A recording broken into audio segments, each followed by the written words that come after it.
Hola hermanos, ¿cómo están?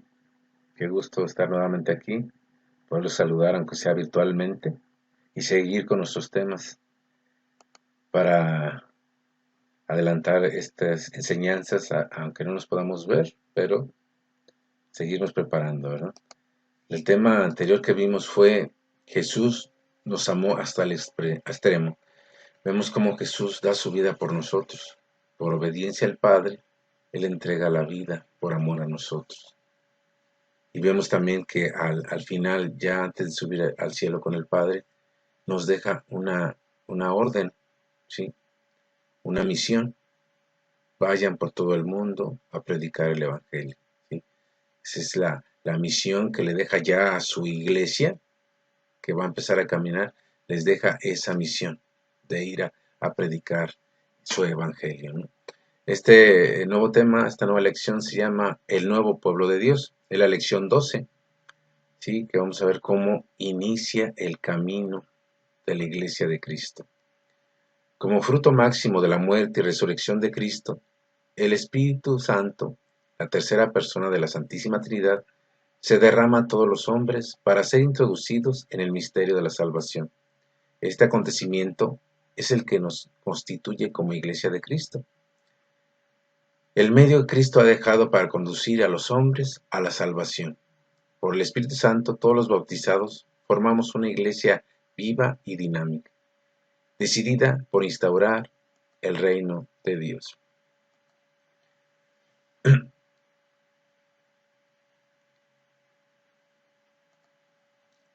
Esta lección nos ayudará a comprender qué es la iglesia en sus líneas esenciales y cómo es que nosotros los bautizados formamos parte de ella. ¿Cuál es nuestra responsabilidad? Y descubriremos definitivamente que el Espíritu Santo es el alma de la iglesia, sin la cual no podría existir. Vamos a hacer una oración. Señor, tú que te has dignado por medio del bautismo a concedernos tu Santo Espíritu, haz que nos sintamos cada vez más integrados a tu iglesia y al mismo tiempo más responsables de la misión de salvación que tú nos has encomendado. Padre nuestro que estás en el cielo, santificado sea tu nombre. Venga a nosotros tu reino, hágase tu voluntad en la tierra como en el cielo. Danos hoy nuestro pan de cada día, perdona nuestras ofensas, como también nosotros perdonamos a los que nos ofenden. No nos dejes caer en la tentación y líbranos de todo mal. Amén. En nombre del Padre, del Hijo y del Espíritu Santo. Amén. Vamos a ir, hermanos, a empezar. Vamos a empezar con la primera cita, que es de los Hechos de los Apóstoles. Vamos a buscar Hechos de los Apóstoles, capítulo 1. Hechos de los Apóstoles, capítulo 1, versículo 14. Todos ellos se reunían siempre para orar con algunas mujeres, con María, la madre de Jesús, y con sus hermanos. Palabra de Dios. Te alabamos, Señor. Conforme a las instrucciones de Jesús, los apóstoles no se apartaron de Jerusalén, donde debían permanecer hasta que fueran revestidos de la fuerza que viene de arriba, o sea, el Espíritu Santo. El evangelista San Lucas es también el autor de los Hechos, y señala que además de los apóstoles había alrededor de 120 personas. A veces tenemos la idea de que nada más estaban reunidos los apóstoles, los 12 apóstoles, y la Virgen María, sino que aquí San Lucas nos describe cómo estaban alrededor de 120 personas esperando, ¿sí? Esa venida del Espíritu Santo, estaban esperando en oración, ¿sí? Eran los discípulos que ya esperaban la promesa de Jesús, ¿no? Entonces todos ellos perseveraban siempre en oración, pero no habían salido a dar el mensaje principal que Jesús les había encomendado, ¿no? Entonces la oración es indispensable para la recepción del Espíritu Santo. Esta actitud de los apóstoles muestra a todos los seguidores de Cristo que si queremos cumplir con la misión encomendada, tenemos que recibir el Espíritu Santo. Por ello tenemos que disponernos mediante una oración profunda y deseosa a este don máximo. Nunca el Espíritu Santo llega a un alma floja y comodina, ni es fruto de la casualidad. Como todo don de Dios, es preciso acogerlo con fe y pedirlo con insistencia. Entonces, en compañía de María, la Madre de Jesús, la presencia de María en medio de la comunidad apostólica es determinante para el Pentecostés. Ella, indisolublemente ligada al Cristo, el Señor, por ser su madre, une a todos los creyentes. Su confianza absoluta en el resucitado, su paciencia y esperanza, comunica a los discípulos la fortaleza en la oración. Ella es el espejo que atrae los rayos del sol para hacer posible el incendio del Espíritu Santo. Aquí vemos cómo María estaba fortaleciendo a los apóstoles y discípulos. Ella los fortalecía, estaba en medio de ellos, ¿no? En oración. Vemos cómo desde el nacimiento de la misma iglesia, María siempre está ahí para fortalecernos, intercediendo a su Hijo por nosotros. No puede haber tampoco, así como no puede haber iglesia sin el Espíritu Santo, tampoco sin María, su madre. Ella es la que nos va a animar, la que nos va a fortalecer y va a interceder por nosotros.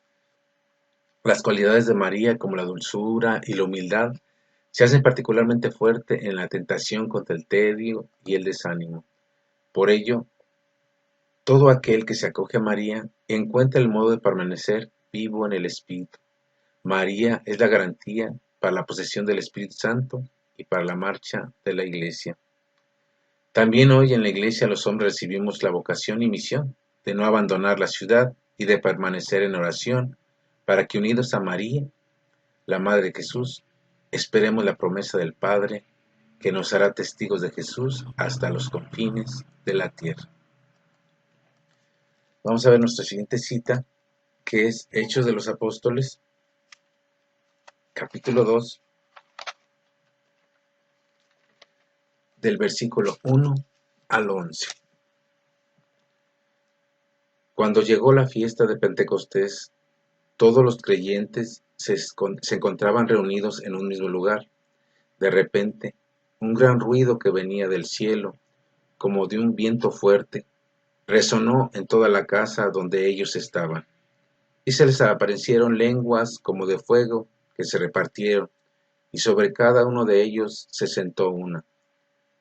Y todos quedaron llenos del Espíritu Santo, y comenzaron a hablar en otras lenguas según el Espíritu les hacía hablar.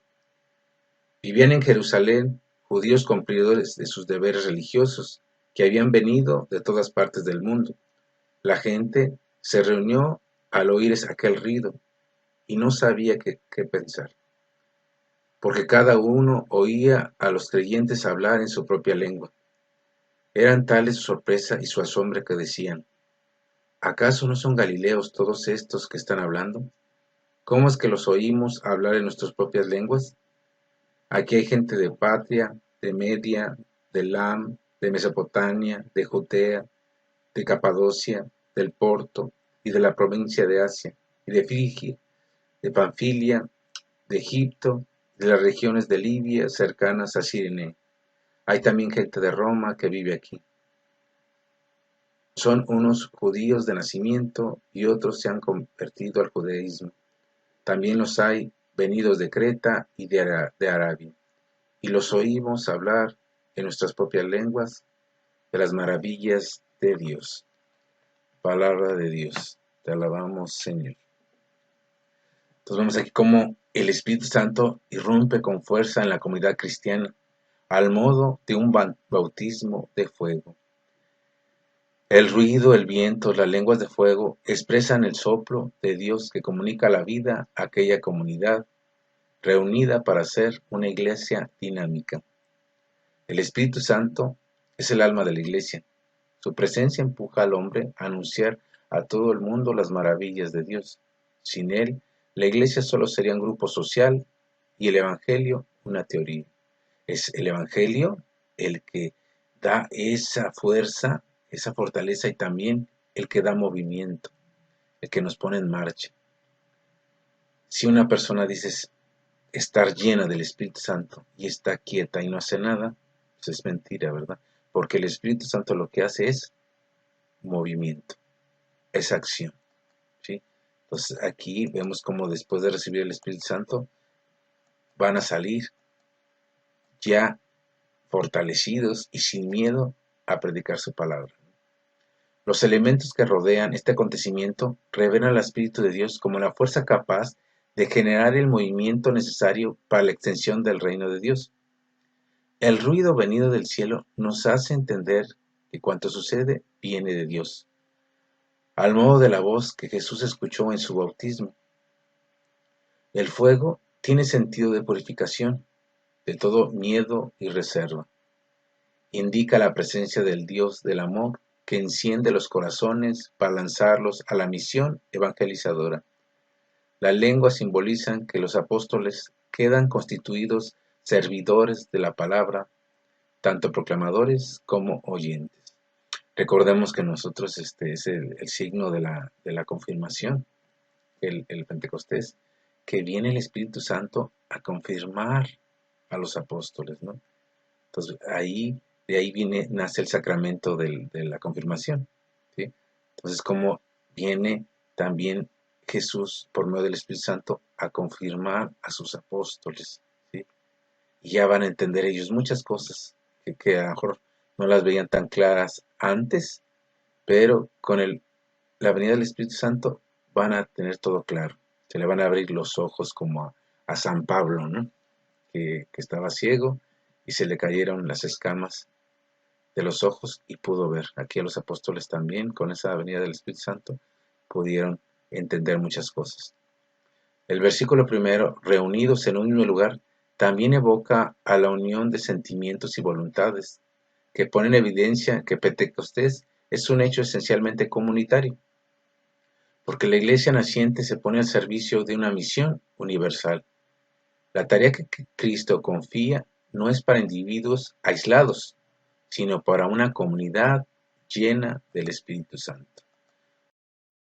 Lo portentoso de Pentecostés está en que los apóstoles pudieron comunicar de modo comprensible el primer mensaje de salvación. Esta es la dimensión universal confiada a la Iglesia, que hasta nuestros días sigue siendo un gran desafío: hablar de Dios a los hombres de lenguas y culturas variadas, de modo que puedan entender y sentirse cuestionados y comprometidos. Y no solamente de lenguas extranjeras, ¿verdad? Del mismo idioma, ¿no? Hay veces que la misma gente que habla el mismo idioma no comprende lo que la iglesia trata de transmitir, ¿verdad? O no quiere entender, ¿no? Pero eso es un desafío que tiene la iglesia en este tiempo, ¿no? Seguir dar el mensaje de salvación a que los hombres lo comprendan, ¿no? Podemos distinguir, pues, que la fuerza impulsora del Espíritu Santo es un doble movimiento, como el que se encuentra en un cuerpo que gira alrededor de un punto. Por un lado, una fuerza llamada centrípeta que acerca al cuerpo hacia un centro del giro, gira y la acerca hacia el centro, ¿no? Para nosotros sería la comunión o la unión entre los mismos cristianos que nos acerca, nos une. Y por otro lado, la fuerza centrífuga, que representa el empuje misionero.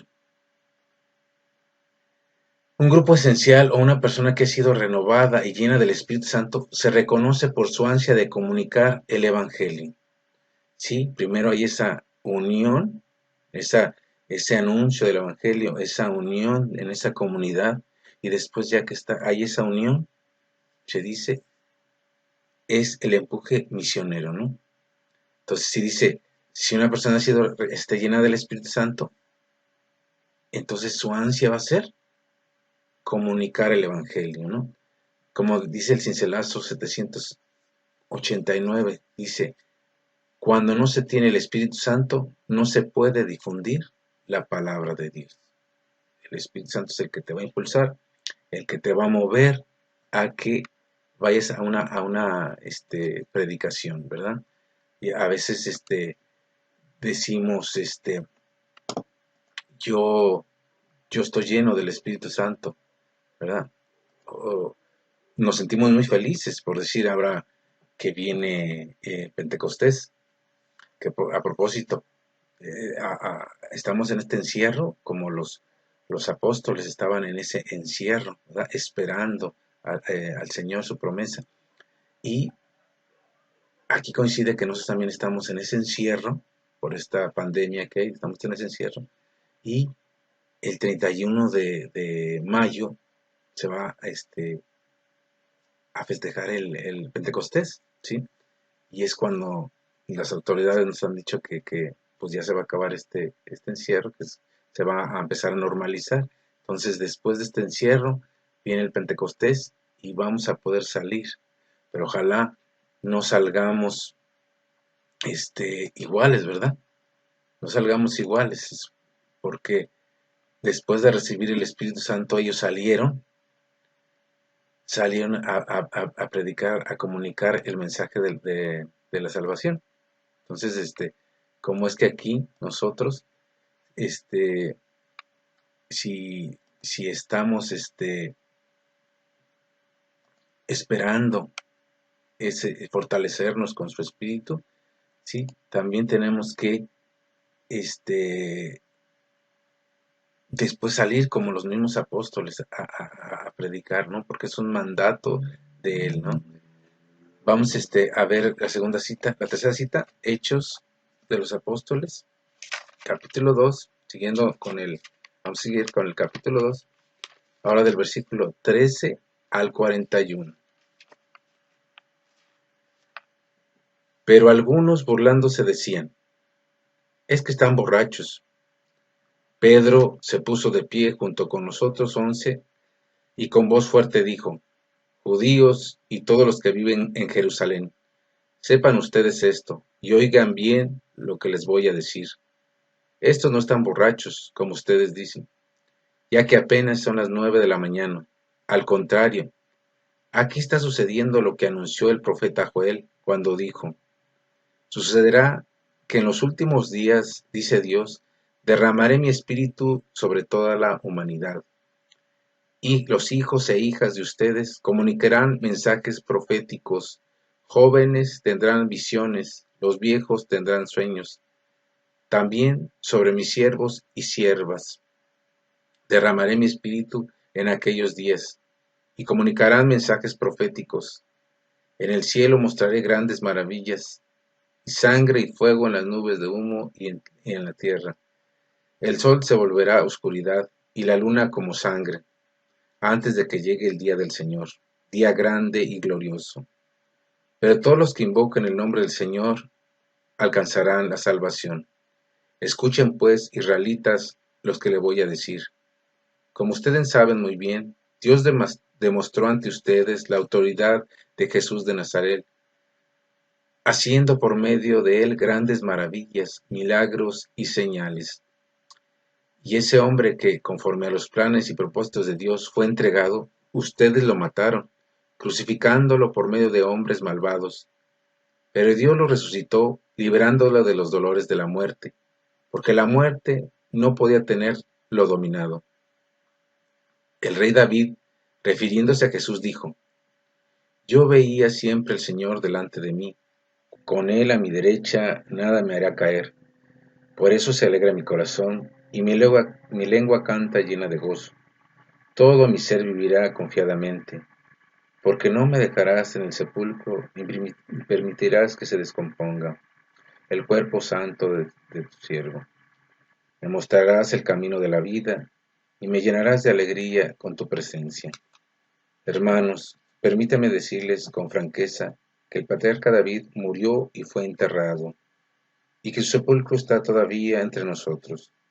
Pero David era profeta, y sabía que Dios le había prometido con juramento que pondría por rey a uno de sus descendientes. Así que viendo anticipadamente la resurrección del Mesías, David habló de ella y dijo que el Mesías no se quedaría en el sepulcro, ni su cuerpo se descompondría. Pues bien, Dios ha resucitado a ese mismo Jesús, y de ello todos nosotros somos testigos. Después de haber sido enaltecido y colocado por Dios a su derecha, y de haber recibido del Padre el Espíritu Santo que nos había prometido, Él a su vez lo derramó sobre nosotros. Por eso es lo que ustedes han visto y oído, porque no fue David quien subió al cielo, pues él mismo dijo, El Señor dijo a mi Señor: siéntate a mi derecha hasta que yo haga que tus enemigos el estrado de tus pies. Sepa todo el pueblo de Israel, con toda seguridad, que a este mismo Jesús a quien ustedes crucificaron, Dios lo ha hecho Señor y Mesías. Cuando los ahí reunidos oyeron esto, se afligieron profundamente y preguntaron a Pedro y a los otros apóstoles: Hermanos, ¿qué debemos hacer? Pedro les contestó: Vuélvanse a Dios y bautícese cada uno de ustedes en el nombre de Jesucristo, para que Dios les perdone sus pecados, y así les dará el Espíritu Santo, porque esta promesa es para ustedes y para sus hijos, y también para todos los que están lejos, es decir, para todos aquellos a quienes el Señor nuestro quería llamar. Con estas y otras palabras Pedro les habló y les aconsejó, diciendo: Apártense de esta gente perversa. Así pues le hicieron caso de su mensaje y fueron bautizados, y aquel día se agregaron a los creyentes unas 3,000 personas. Palabra de Dios. Te alabamos, Señor. Sí. Entonces el Espíritu Santo transforma la vida personal de todo hombre. Los apóstoles son los primeros en experimentar el fuego abrasador del Espíritu, que los quema e impulsa a testimoniar con valentía a Jesús resucitado. Es así como Pedro es transformado en un predicador vehemente de la palabra evangélica, que encuentra el modo de hablar y de comportarse ante la multitud. El Espíritu Santo es la fuente especial de valentía y ánimo del predicador, que garantiza eficacia para la misión. Recordemos que Pedro era un poco testarudo en la forma de actuar, y también recordemos cómo él actúa de una manera temerosa cuando, por miedo de que lo detengan también a él, niega a nuestro Señor. ¿Sí? Él que decía que iba a dar la vida por nuestro Señor, lo niega. ¿Sí? Entonces vemos cómo él tenía temor, pero después de recibir el Espíritu Santo, cómo se va a salir a dar esa predicación, y se va a convertir en un predicador, que él no era predicador. Él era, como vemos, testarudo, inculto a lo mejor, pero después de recibir el Espíritu Santo va a ponerse en movimiento y a predicar la palabra de Dios. Como dice, en aquel momento se convirtieron y bautizaron 3,000 personas, ¿no? Todo creyente convertido y renovado en el Espíritu es capaz de hablar de Dios. Pedro era un hombre de poca cultura, de preparación, pero en Pentecostés recibió muchas cualidades, como la franqueza, la lealtad y valentía, y otras muchas habilidades necesarias para la extensión del reino. Los evangelios presentan al Espíritu Santo como un viento que no podemos ver ni sentir sus efectos en nuestra vida. La alegría y el entusiasmo misionero manifiesta la presencia amorosa de Dios. Solo el amor generado por el Espíritu garantiza un servicio entusiasta en la evangelización. Si alguien no se lanza porque no quiere o no le importa, es porque no cuenta con la fuerza del Espíritu Santo. Vamos a ver aquí un poco del actuar ya de los primeros bautizados, de la primera, va creciendo la comunidad, cómo se va formando la comunidad cristiana. Vamos a ver Hechos capítulo 10, versículos 34 al 46. Hechos 10, versículos 34 al 46. Pedro entonces comenzó a hablar y dijo: Ahora entiendo que de veras Dios no hace diferencia entre personas y otras, sino que en cualquier nación acepta a los que lo reverencian y hacen lo bueno. Dios habló a los descendientes de Israel, anunciando el mensaje de paz por medio de Jesucristo, que es el Señor de todos. Ustedes bien saben lo que pasó en toda la tierra de los judíos, comenzando en Galilea, después de que Juan proclamó que era necesario bautizarse. Saben que Dios lleno de poder y del Espíritu Santo a Jesús de Nazaret, y que Jesús anduvo haciendo el bien y sanando a todos los que sufrían bajo el poder del diablo. Esto pudo hacerlo porque Dios estaba con él, y nosotros somos testigos de todo lo que hizo Jesús en la región de Judea y Jerusalén. Después lo mataron colgándolo en una cruz. Palabra de Dios. Te alabamos, Señor. Sí, dice aquí, verdaderamente reconozco que Dios no hace diferencias entre personas. Aquí ya se iba descubriendo cuál era la iglesia que Dios quería. No solamente era una iglesia para los judíos, era una iglesia universal. Por eso el mandato de Jesús fue, vayan a predicar a todo el mundo, a todo el universo. Por eso es el nombre que se da a la iglesia católica. Católica universal. Vayan y prediquen a todo el mundo. ¿Sí? Entonces aquí Pedro empieza a descubrir cómo que dice que Dios no hace diferencia, ¿no? Sino su mensaje y su espíritu iba a llegar a las personas que lo alabaran y que se portaran bien, ¿no? Fueron las palabras de Pedro al observar que el Espíritu Santo se derrama igual a los judíos que a los paganos. Dios ama a todos los hombres y quiere que se salven. Por eso, aquí vemos también cómo es el celo apostólico, ¿no? Que Dios quiere y que nosotros debemos tener todo, ese celo apostólico, ¿sí? Querer que todos los hombres se salven y lleguen al conocimiento de la verdad. Es el celo apostólico que debemos tener nosotros, ¿no? Entonces, por eso envía a su Espíritu para que podamos lograrlo. Él es el fruto máximo que Cristo otorga por su muerte y su resurrección. El Espíritu Santo es un don que alcanza a todos los que se lo piden y desean. No tiene distinciones ni fronteras de ninguna especie. Aquí a veces hay gente que se quiere secuestrar al Espíritu Santo. Eh, puede ser una persona, un grupo, un movimiento que piense que solamente ese grupo puede tener el Espíritu Santo, ¿no? Porque tiene que estar en su grupo. Entonces, Dios no es así. Dios no hace distinciones. ¿Sí? El Espíritu Santo llega a quien se lo pide.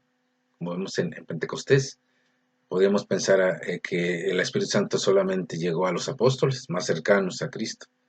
No, dice que habían 120 personas y el Espíritu Santo se posó en cada uno de ellos, ¿no? Sí, no hace distinciones. Entonces, a veces algunos grupos se quieren secuestrar al Espíritu Santo en el sentido de que se lo apropian. Como por decir, nosotros que estamos en el grupo sí tenemos el Espíritu Santo y ustedes que no están aquí no lo tienen, ¿no? Entonces, hacen como esa división. Y no, el Espíritu Santo es para todo, para toda su iglesia, ¿no? Entonces, no hay que... Y bueno, aquí hay que ver que todos tenemos que pedir el Espíritu Santo, pero el tener el Espíritu Santo nos lleva a una responsabilidad. Si yo creo estar lleno del Espíritu Santo, quiere decir que yo soy el primero en que voy a salir a evangelizar. Si yo estoy lleno del Espíritu Santo, me voy a poner en movimiento, ¿sí? Para hacer la luz de mis hermanos, ¿sí? Entonces no se trata nada más de decir, yo tengo el Espíritu Santo, ¿sí? Se tiene que ver ese movimiento del Espíritu Santo, ¿no? Vamos a ver la siguiente cita, vamos a ver Hechos, vamos a regresarnos al capítulo 2, de los versículos 42 al 47. Hechos 2, de los versículos 42 al 47.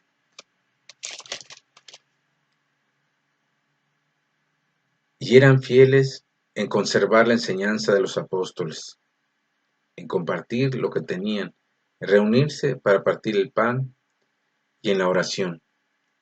Todos estaban asombrados a causa de los muchos milagros y señales que Dios hacía por medio de los apóstoles. Todos los creyentes estaban muy unidos y compartían sus bienes entre sí. Vendían sus propiedades y todo lo que tenían. y repartían el dinero según las necesidades de cada uno.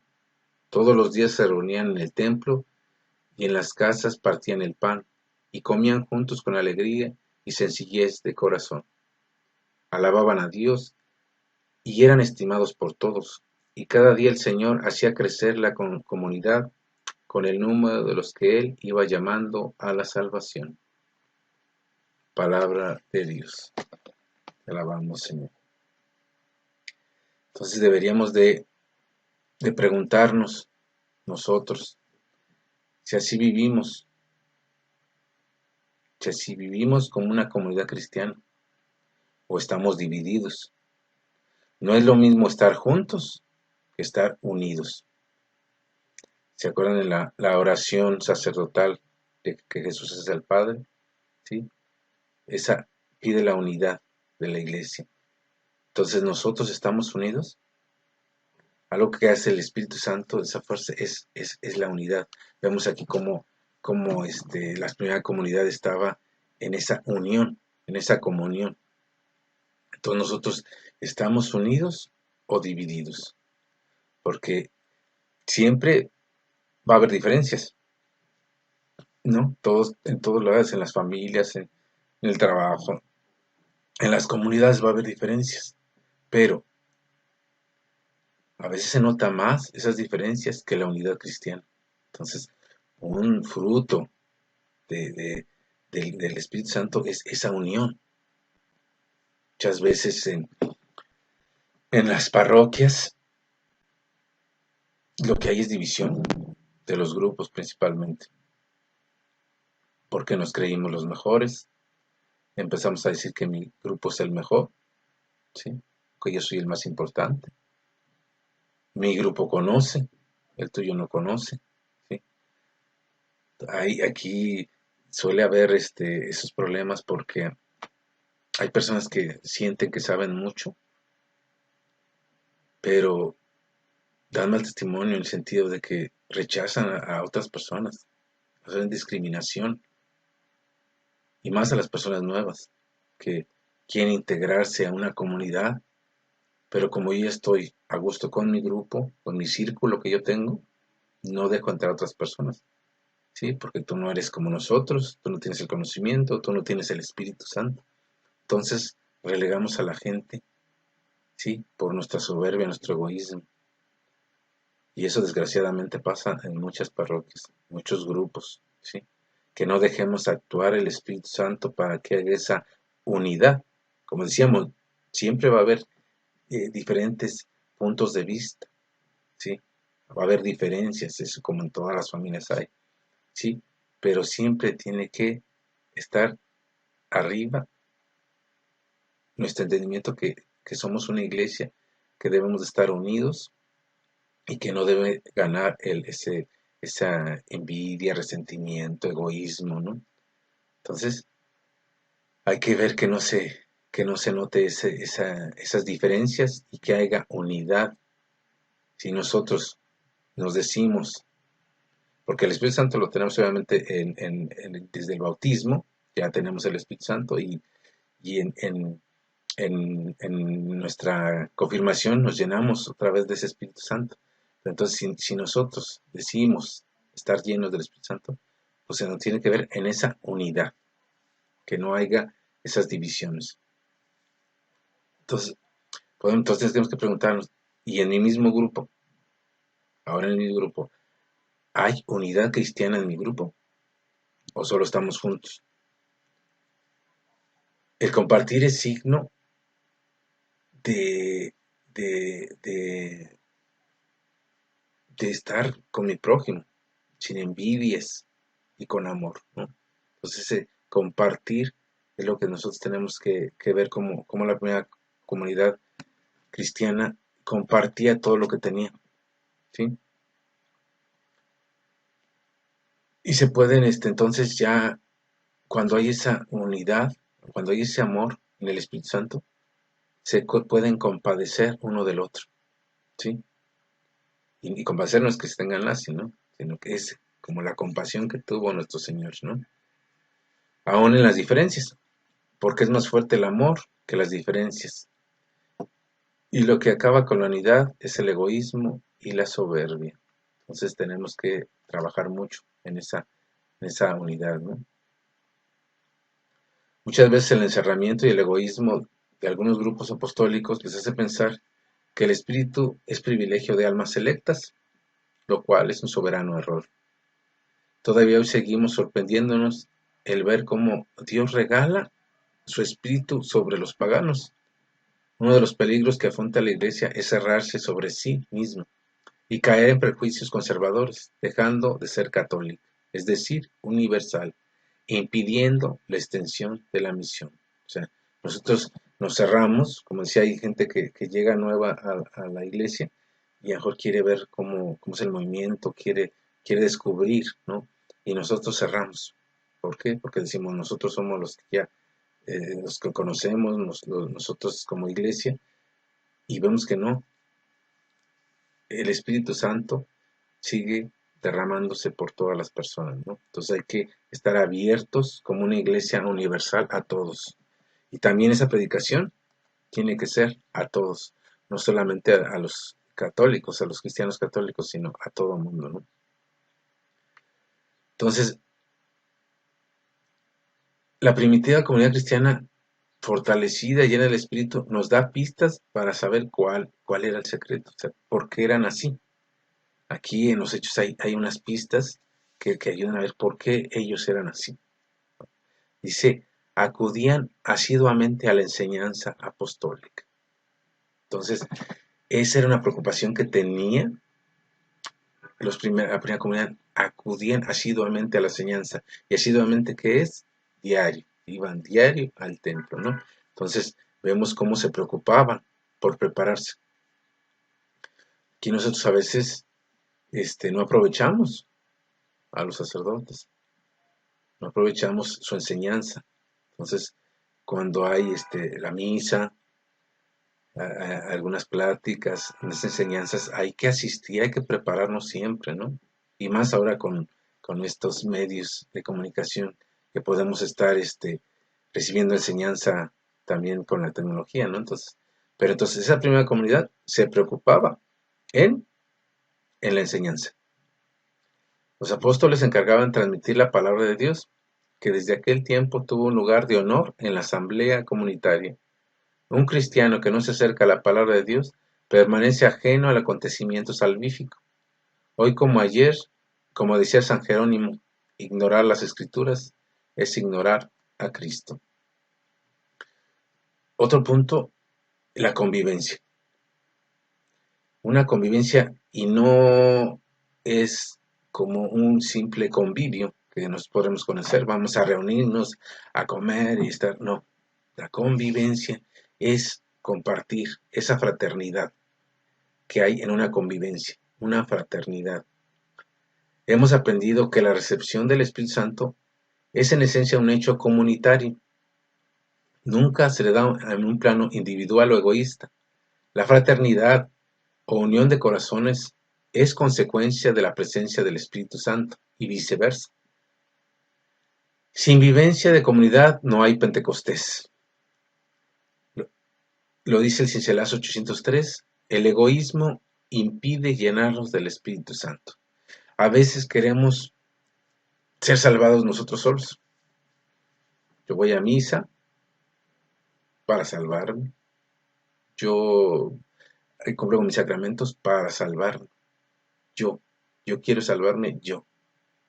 Entonces, no hay fraternidad, no hay comunión, no hay esa convivencia. Dios nos hizo islas solitos, ¿sí? Dios quiere que seamos una iglesia unida, una iglesia fraterna. Entonces no somos islas para que nosotros pensemos en salvarme yo. Desde el momento que Cristo nos manda a predicar, es porque quiere que busquemos a los demás, busquemos al hermano, busquemos al prójimo, seamos la luz para él, para que él se acerque y también obtenga él la salvación. La salvación nos va a llegar porque nosotros solitos nos querramos salvar. La salvación verdadera nos va a llegar cuando nosotros nos preocupemos de los demás, nos preocupemos por los hermanos. porque poco a poco nosotros estamos convirtiéndonos en como los hermanos protestantes, ¿no? Yo quiero salvarme, pero sin compromiso, sin sacrificios. Yo quiero que me salve Jesús, porque yo ya por eso ya lo proclamé mi Señor, ya lo proclamé mi Señor para que me salve, ¿sí? Entonces ya. Entonces a veces necesitamos también los cristianos católicos. Queremos que Dios me salve. Voy a misa y ya, sálvame, porque yo ya cumplí, ya te hice el favor de venir a misa, ¿sí? De rezar el rosario, ¿sí? Ya te hice favor, entonces ahora ya sálvame, ¿no? Aquí está la salvación que Dios nos pide, ¿no? Esa en comunidad, en esa comunión, en esa fraternidad, ¿sí? La salvación la voy a alcanzar cuando yo sea fraterno con mi hermano, ¿verdad? Otro punto que se reunían era a la fracción del pan. Entonces, la fracción del pan podemos entender como la expresión fracción del pan o un banquete o convivencia, pero más seguramente se refería ya a la Eucaristía, que es el punto culminante de la renovación espiritual de la comunidad cristiana, pues en ella está todo el dinamismo de la Iglesia, ¿no? Aquí vemos como también en el Concilio Vaticano II, ¿sí? En el Sacrosanto Concilio nos dice como que es la liturgia es la fuente donde emana toda la fuerza de la Iglesia, ¿no? Entonces aquí la fracción del pan o la Eucaristía, ¿sí? Es el punto culminante de nosotros, nuestra fuerza, ¿sí? Entonces ellos se reunían ya como esa iglesia, ya como la primitiva iglesia, se reunía a la fracción del pan, ¿no?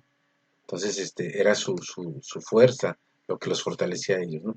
Entonces se reúnan también a qué? A orar, ¿sí? Entonces, por exagerado que parezca, el afirmar quien no ora no tiene el Espíritu Santo es una realidad. El Espíritu Santo se da solo a las almas de oración, lo cual no es un recuerdo de que Dios existe, sino la súplica constante que sale de nuestro corazón para implorar su presencia. Característico de la comunidad cristiana es la convivencia fraterna en un ambiente de alegría y sencillez. No hay alegría sola. La auténtica, contagiosa felicidad es la que brota del encuentro con Cristo, que se comparte con los demás y acrecienta con la fraternidad. Es como si nosotros estamos en un cumpleaños, un banquete, y estamos nosotros solos, ¿sí? No hay esa misma alegría que el compartir con los amigos, en compartir con los demás, esa alegría que tú tienes, esa es la dicha verdadera, ¿no? Entonces, esa fraternidad que hay con los demás, ¿no? Quizá la razón por la cual hay tantas deserciones de la iglesia es que hemos dejado de ser la comunidad pujante y atractiva que transformó el mundo. Las celebraciones se han convertido en actos formales y fríos que alejan a los que buscan al Señor. Hay muchos católicos tristes que nos confirman que la crisis de la Iglesia Católica es la ausencia del Espíritu Santo, ¿sí? Entonces, no hay esa de verdad, esta fraternidad, ¿no? Entonces, vamos a ver la siguiente cita, es de Hechos, capítulo 9, versículos del 1 al 6. Hechos 9, del 1 al 6. Mientras tanto, Saulo no dejaba de amenazar de muerte a los creyentes en el Señor. Por eso se presentó al sumo sacerdote y le pidió cartas de autorización para ir a las sinagogas de Damasco a buscar a los que seguían el nuevo camino, tanto hombres como mujeres, y llevados presos a Jerusalén. Pero cuando ya se encontraba cerca de la ciudad de Damasco, una luz que venía del cielo brilló de repente a su alrededor. Saulo cayó al suelo y una voz que le decía: Saulo, Saulo, ¿por qué me persigues?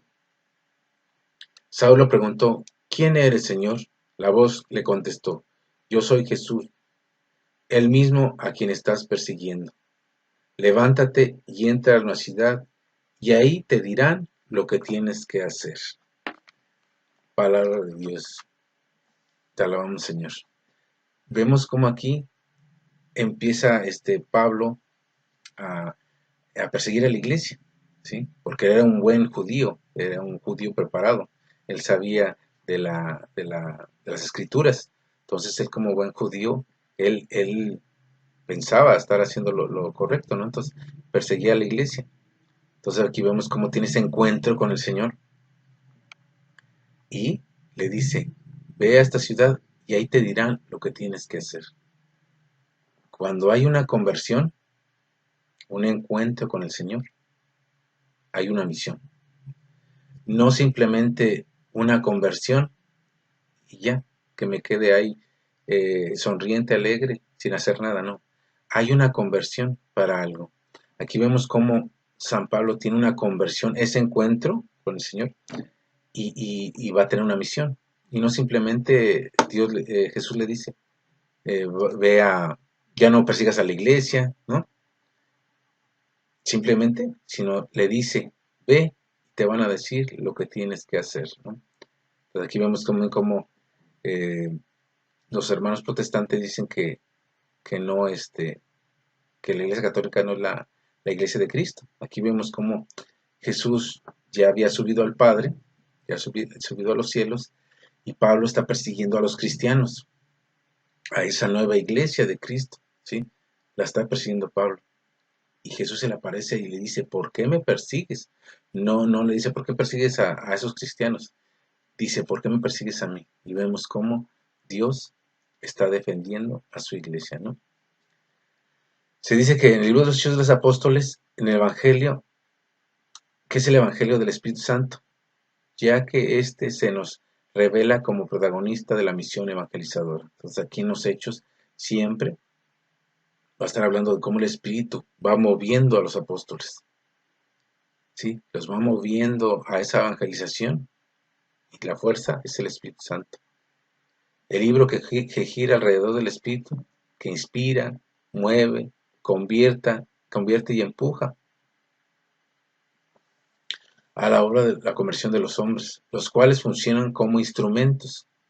Un ejemplo de ello es la conversión de San Pablo, que de perseguidor de los cristianos pasó a ser el gran apóstol de los paganos. Entonces, como él tiene una misión.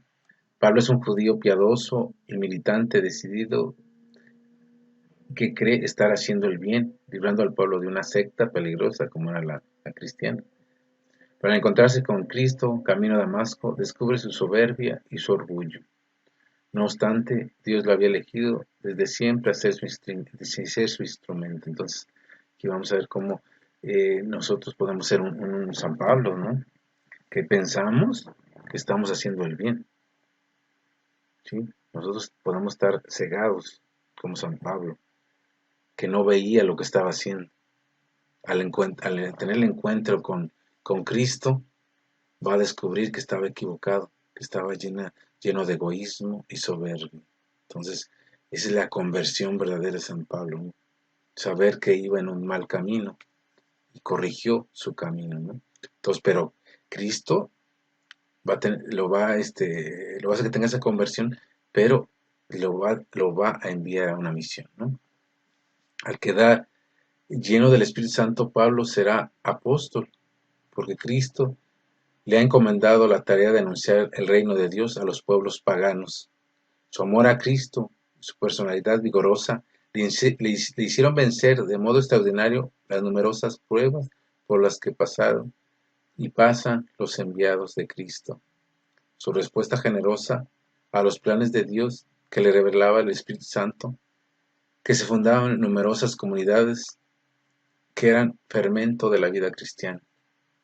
No hay que dejar de leer sus cartas que nos revelan su profunda vivencia del Evangelio. Es el modelo del apóstol que proclama la fe y nunca deja de contar con su propia experiencia con el Cristo resucitado. Entonces aquí vamos a ver cómo él no fue fácil su vida. Él decidió seguir a Cristo, seguir con su misión, pero tuvo que pasar muchas cosas, ¿sí? y después de ser un seguidor se va a convertir en ese apóstol que lo va a predicar a Cristo, ¿no? Entonces nosotros tenemos que hacer al recibir el Espíritu Santo, tenemos que sentir esas ganas de cambiar, esas ganas de anunciar el Evangelio, de llevarlo a los demás. Eso es lo que es la iglesia. La iglesia empezó a caminar en Pentecostés, ¿sí? Con esa fuerza del Espíritu Santo, empezó a caminar y empezó a evangelizar, empezó a ser una iglesia misionera, ¿sí? Y siempre en comunidad, ¿sí? Recordamos, Pentecostés vino a una comunidad que estaba esperando esa promesa de Cristo, ¿sí? Y después se formó esa comunidad cristiana que era muy fraterna, ¿sí? Esa iglesia que empezó a caminar. Entonces siempre empezó a caminar, siempre bajo la guía del Espíritu Santo y todas las evangelizaciones que se estaban dando, como la de Pedro, los demás apóstoles y Pablo, siempre es por medio del Espíritu Santo, ¿no? Por eso se dice que los hechos de los apóstoles se podría hacer el evangelio del Espíritu Santo, ¿no? Porque se habla de cómo el Espíritu Santo va llevando a la iglesia con esa fuerza, ¿no? Y esa decisión de seguir adelante a pesar de los problemas. Pablo tuvo muchos problemas en sus viajes, ¿sí? Lo toman preso, un naufragio que casi pierde la vida. Entonces vamos a ver cómo él tuvo muchos problemas, pero siempre decidido a llevar la palabra de Dios, ¿sí? Y él, ya cuando él esperaba la muerte estaba contento porque él sabía que iba a recibir la corona que Jesús le había prometido, ¿no? Entonces, nosotros como iglesia, no solamente somos iglesia porque somos bautizados y formamos parte de ella, nosotros somos esa iglesia que recibimos el Espíritu Santo, pero para también ser luz de las otras personas, llevar esa evangelización, ¿sí? Entonces, por eso tenemos que prepararnos para, para llevar esa palabra a los demás, ¿no? Como aquí está, este tema es el nuevo pueblo de Dios. Nosotros somos ese nuevo pueblo, ¿sí? Su iglesia. Y somos una comunidad. Y como vemos, debemos ser una comunidad creyente y fraterna, guiada por el Espíritu Santo. Pues muchas gracias, hermanos. Estamos terminando este tema. Esperamos que en su casa sigan con las citas bíblicas, que las mediten bien, que mediten eso, que somos su iglesia y que es una iglesia misionera. Siempre ha sido una iglesia misionera, ¿no? Entonces, nos vemos en el próximo video. Que Dios los bendiga y hasta pronto. En nombre del Padre, del Hijo y del Espíritu Santo. Amén. Muchas gracias y bendiciones.